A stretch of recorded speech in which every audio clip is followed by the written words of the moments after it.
Ça jase à Lyon avec Alexis André. Bonjour à tous, pour ce nouveau numéro de Ça jase à Lyon, je reçois ce matin Patrice Verchères, député Les Républicains du Rhône. Patrice Verchères, bonjour. Bonjour. Vous êtes le garant de l'organisation de la primaire de la droite et du centre dans notre département du Rhône. Alors concrètement, ça veut dire quoi? C'est trouver les bureaux de vote et puis des personnes pour les tenir? Eh bien, c'est l'ensemble de l'organisation des bureaux de vote sur le département et la métropole de Lyon.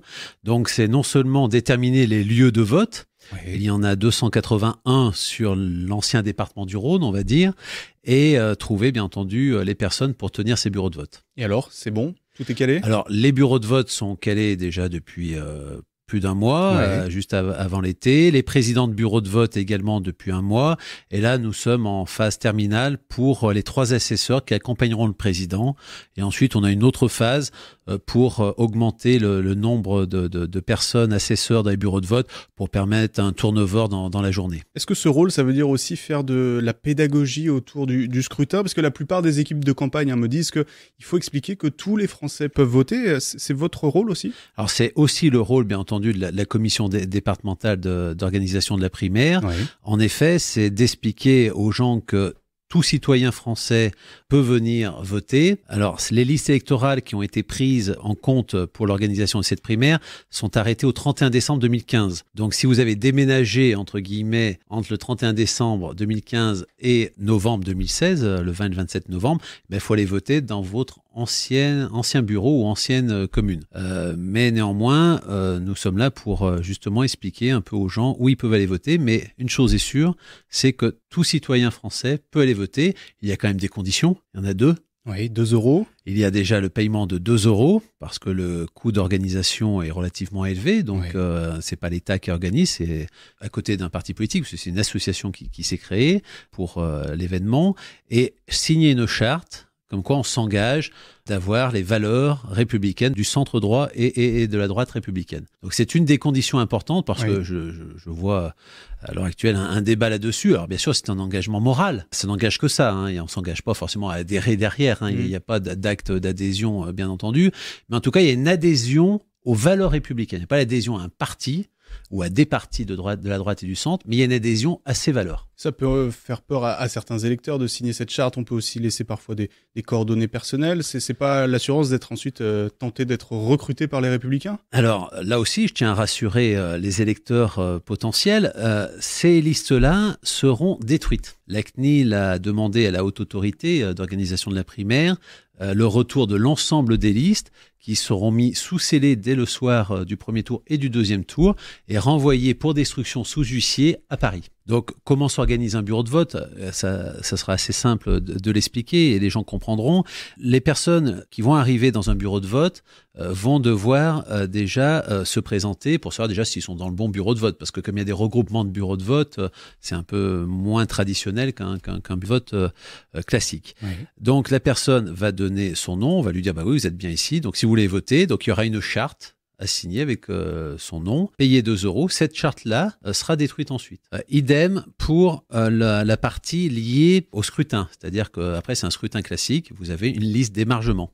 Donc, vous allez signer sur la liste d'émargement et cette liste d'émargement sera détruite ensuite. Par contre, il y aura un 3e bureau sur lequel les volontaires pourront laisser volontairement leur nom, prénom, adresse, numéro de téléphone, mail, pour être contactés, soit pour être tenus au courant des événements de la future campagne électorale, soit pour être contactés pour faire un acte de militantisme ou de donation ensuite.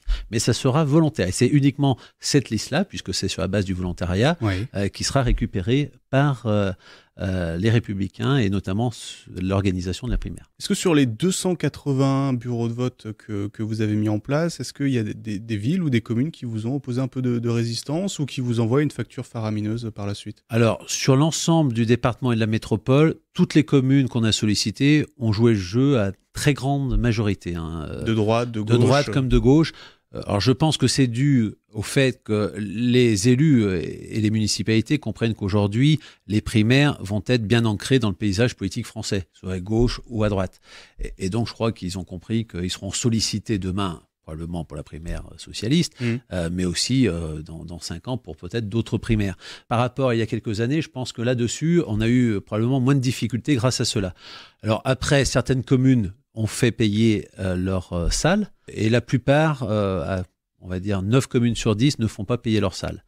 Seules certaines communes comme Lyon ou Villeurbanne, ou en tout cas les grandes communes où on a des bureaux de vote dans des écoles, font payer, ce qui est normal, le personnel mis à disposition pour mettre en place et pour enlever, pour que les écoliers puissent aller en cours.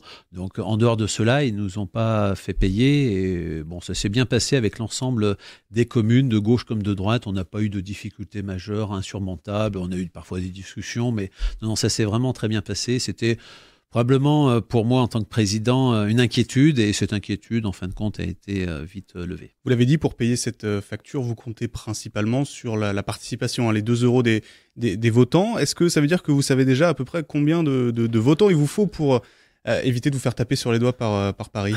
Alors de souvenir, il faudrait en France au moins 1,5 million de votants. 1,5 million de votants. Tout est réglé pour la primaire, puisque nous avons fait appel à des prestataires de services, parce qu'on va au-delà de la primaire du Parti socialiste, qui avait été la première à l'époque en 2011, puisque pour la première fois, nous allons avoir l'ensemble des listes électorales, de la plus grosse commune à la plus petite commune. Alors qu'à l'époque, ils n'avaient pas obtenu l'ensemble des communes de France, notamment les plus petites, parce que ça nécessite un travail important, d'où d'ailleurs la prise en compte au 31 décembre 2015 des listes électorales. Et là, pour la première fois, nous avons obtenu les 45 millions d'électeurs en France. Donc, à 1,5 million, nous sommes remboursés de du travail et des prestataires à rémunérer et des salles à louer dans certains endroits pour le compte de la primaire. Pour cette primaire, vous avez fait vœu de neutralité pour permettre la bonne organisation. Pourtant, dans le Rhône, tout le monde n'a pas fait ce choix, et même les grandes figures. Pour commencer, le président de la région, qui est aussi le président des Républicains, lui, il soutient Nicolas Sarkozy, même s'il va avoir tous les autres candidats, il n'y a pas de souci. On voit que le président de la fédération, le secrétaire départemental aussi, font campagne pour Nicolas Sarkozy. Vous trouvez ça normal? Chacun a bien entendu la possibilité de se prononcer, c'est tout à fait normal, c'est le jeu politique de se prononcer. Même quand on a des responsabilités, qu'on représente l'intégralité des militants? Oui, parce que pour la simple et bonne raison, c'est que c'est une primaire qui est ouverte. Oui. Elle est ouverte au-delà des Républicains, à l'ensemble des personnes qui ont une sensibilité de droite ou du centre, et donc il est normal, il est tout à fait acceptable que des élus qui ont des responsabilités au sein des Républicains, puisque vous me citez le président du département et le secrétaire départemental, puissent se prononcer pour un candidat. Moi, à titre personnel, j'ai fait le choix de ne pas me prononcer pour un candidat, même si j'ai mon choix, bien entendu, personnel. Pourquoi? Parce que même si j'avais pas d'obligation, légalement, j'avais la possibilité. Mais comme c'est le 4e département de France en termes de bureaux, il me semblait important d'avoir une certaine neutralité, parce que c'est un enjeu important, pour qu'il n'y ait pas d'ambiguïté à la fin.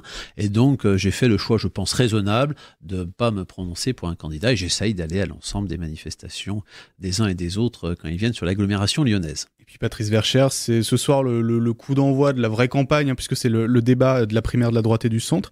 Est-ce que les candidats vont réussir à se tenir selon vous? Parce qu'on voit que ça en démange certains depuis quelques jours. Eh bien, c'est tout le souhait que tous les militants sympathisants émettent pour cette primaire. C'est que le débat se tienne, que chacun confronte ses idées.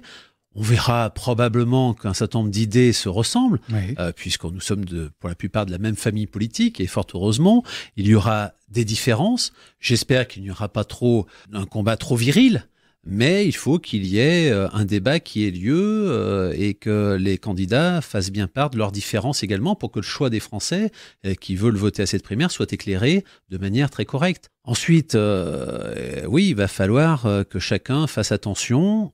Les candidats, je pense qu'ils feront attention. Après, les lieutenants des uns et des autres, ça c'est une autre affaire. Mais moi, j'appelle vraiment de mes vœux, et comme beaucoup, parce qu'on a connu par le passé des difficultés en interne, que ces débats et que cette primaire se passe le mieux possible, et que le 27 novembre, nous soyons tous, je dis bien tous, derrière le candidat qui aura été choisi lors de cette primaire, parce que c'est l'enjeu de cette primaire, parce qu'on sait que le candidat qui gagnera ces primaires aura un avantage certain, pour pas dire un certain avantage pour la présidentielle qui suivra derrière.